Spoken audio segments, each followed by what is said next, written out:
Good morning. Welcome to Queen of the Classroom. I'm your lovely host, EQ, Education Queen. I'm also probably your main form of entertainment on Monday. So I've just decided that right now. I am your main form of entertainment on Monday. But if you're listening on a Tuesday, then I'm your main form of entertainment on a Tuesday, and same goes for any other day of the week. I am wearing, of course, my lovely vagabond jewelry. This is from one of my girlfriends out in Colorado. Her name is Kit, and I will tag her down below because she makes some fantastic jewelry. Beautiful person, beautiful jewelry. Today's topic is about taking risks.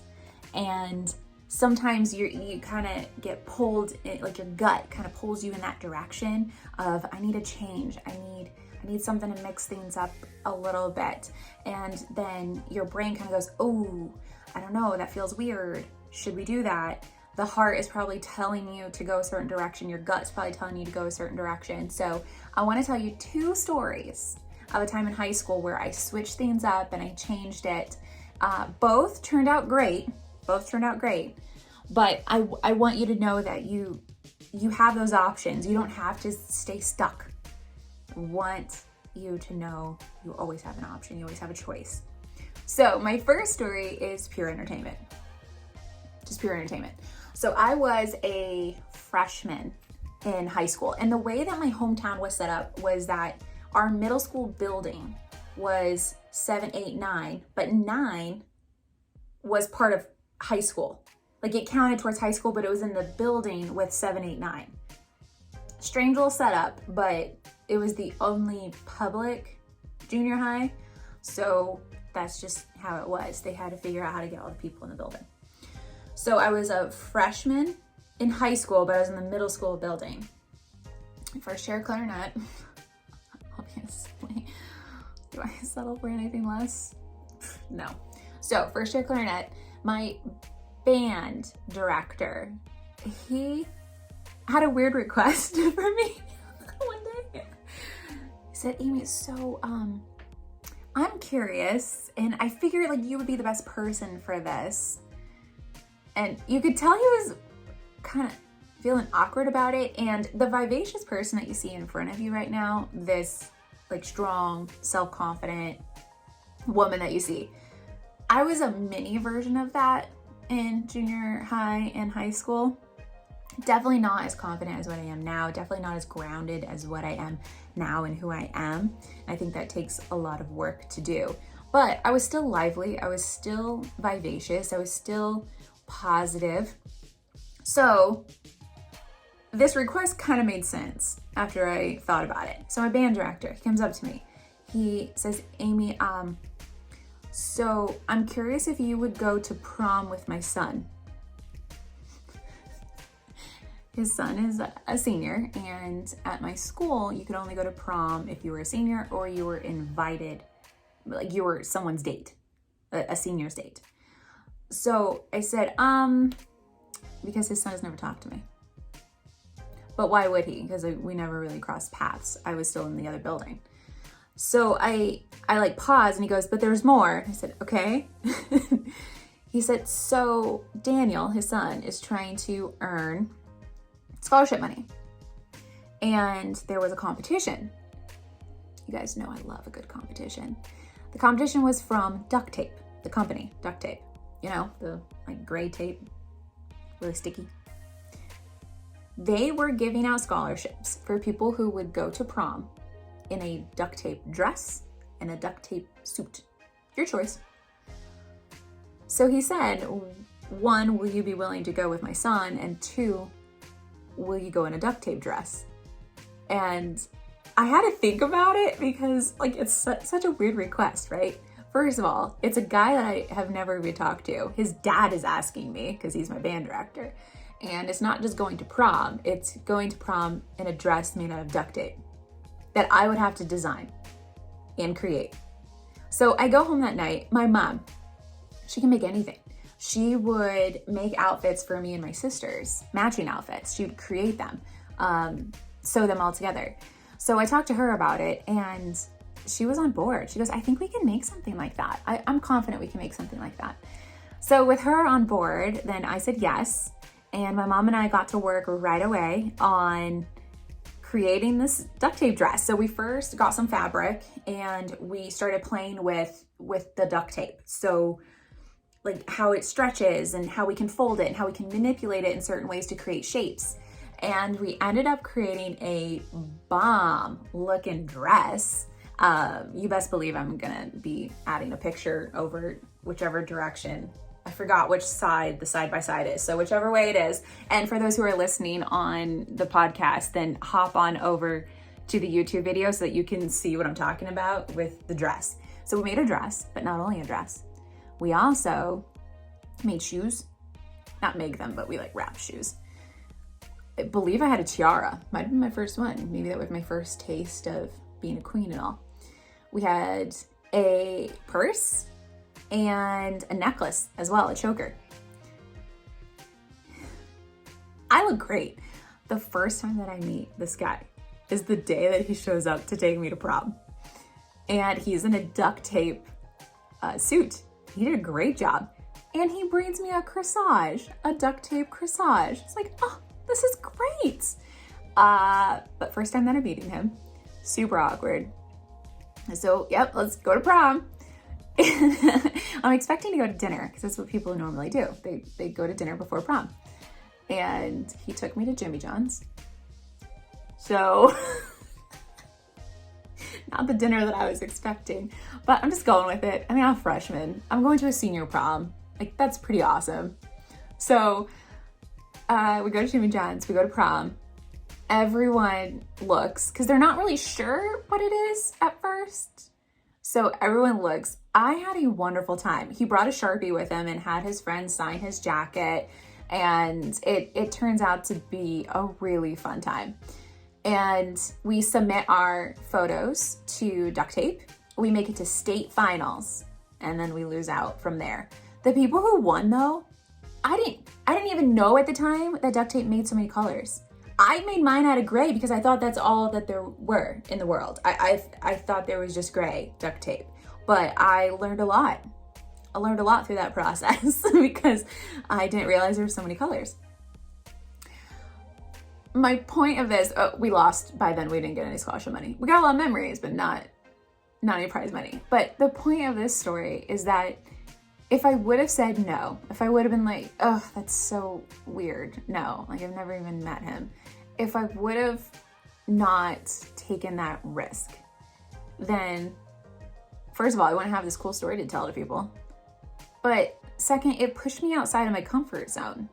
One, I didn't know any seniors at the time. I didn't know anybody.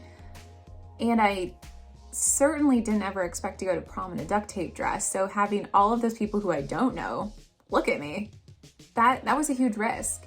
Put me hugely outside of my comfort zone. But I did it because it was a cool opportunity. What's the worst that could happen? People stare at me? Okay. But what's the best thing that could have happened? I could win scholarship money for college. That was the goal. So I didn't mind if someone thought that I looked silly or ridiculous because I already knew that I looked silly and ridiculous, but in the best way possible. And so I tell you that story and I tell you in regards to taking risk because sometimes those weird opportunities pop up. Your instant gut feeling is no. Like, no, I'm not gonna do that. But take a breath. Weigh out your pros and cons. What's the worst that could happen? What's the best that could happen? Figure out what that choice is for you. And if the worst thing that could happen is that someone thinks that you look silly, then that's on them. That has nothing to do with you.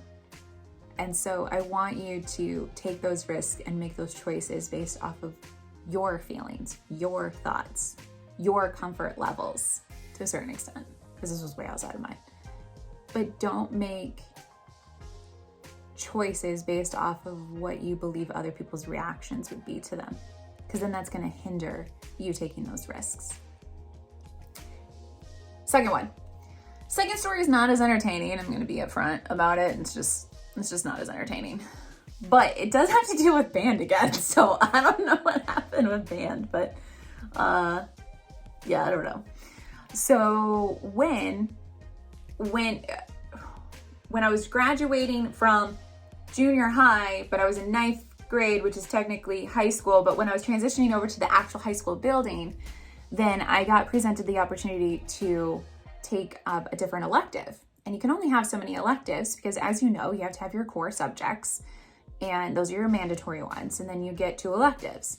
I forget what my other elective was at the time, but I was in band, and I got presented the opportunity to go journalism. It intrigued me. You know I love words.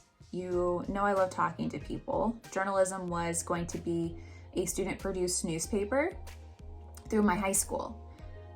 So it was all student. We had a teacher, obviously, that was in charge of us, but we did all of it. She brought it to the publishers to get it published each month, but we did all of the work behind the scenes. So I thought a lot about it. Do I stay with band or do I switch over to journalism? And band that year got invited to Disneyworld to march during the New Year's celebration down in Disneyworld. I decided to switch over to journalism. So I quit band the year that they went to Disney World, and I got to hear all about it from all my friends. But I switched over to journalism. It was a risky move at the time because I was comfortable with band.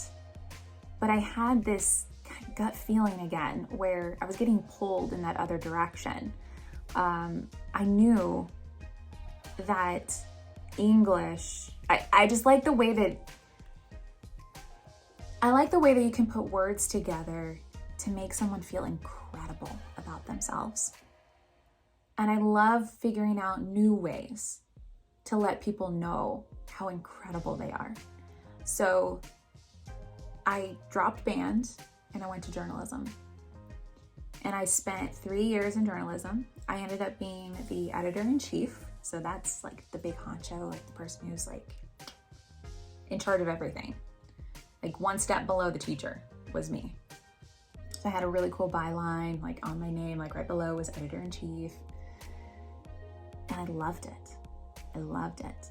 And I do think that that's when my foundation came when I decided to be an English teacher. We all know Tom, because that's the reason I'm teaching.